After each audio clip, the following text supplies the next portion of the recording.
នេះ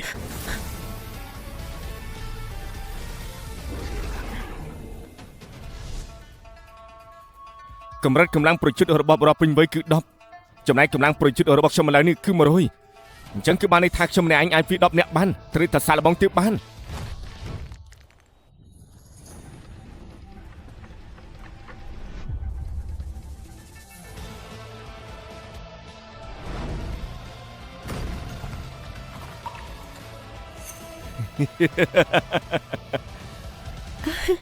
លោកម្ចាស់ហេតុអីបានជាបងស្រាប់តែមានកម្លាំងខ្លាំងម្ល៉េះ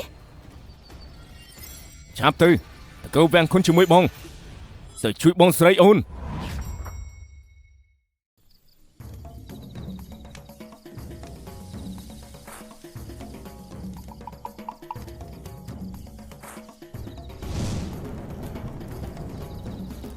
ពួកហារ៉ាន់ស៊ូត្រូវបានជិះកំចាត់ហើយថ្ងៃនេះជាថ្ងៃដែលកូនសម្ព័ន្ធឈិងធីនសែនបូជាដល់ទេវតា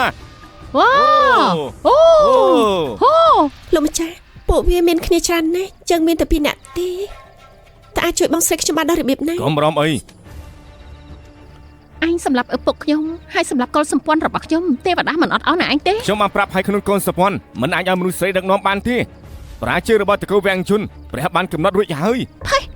បើកុំតែអញលួចវាយប្រហារពីក្រៅខ្នងតើឲ្យពួកយើងចាញ់ដល់របៀបណាបើអតីតមេតកុលសម្ព័ន្ធនៅរស់អញក៏មិនអាចសម្លាប់អ្នកភូមិបានដែរបើចឹងជាផ្ដល់ឱកាសឲ្យនាងអ្នកដែលនៅទីនេះទាំងអស់គ្នាតើអ្នកណាខ្លះចង់ជុកនាងធ្វើជាទីស្គាល់ទៅនាងស្គមបែបនេះមើលទៅគឺដឹងតែគ្មានកម្លាំងទេតើអាចធ្វើកាយកាត់ទៅខ្ញុំមិនជោគទេជោគទៅនាំតែខាត់បាយមិនជោគទេស្រីស្រីក្នុងកូនសម្ព័ន្ធពួកជើងម្នាក់គឺសុទ្ធតែរឹងមាំថែមទាំងបង្កើតកូនបានទៀតចំណែកដូចនេះគ្មានប្រយោជន៍ទេយកធ្វើជាគ្រឿងបូជាគឺល្មមសម្រាប់នាងចាប់ផ្ដើមបូជាទៅ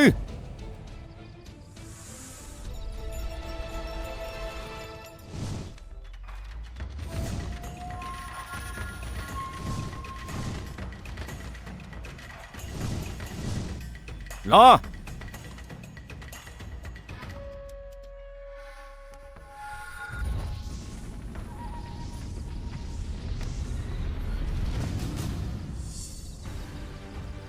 ប្រូតធានក្រុមហ៎គឺលោកឯងខ្ញុំមិនដែលដឹងសន្តាកូនសម្ព័ន្ធជីនប៊ូមានប្រពៃណីយកមនុស្សមកបូជា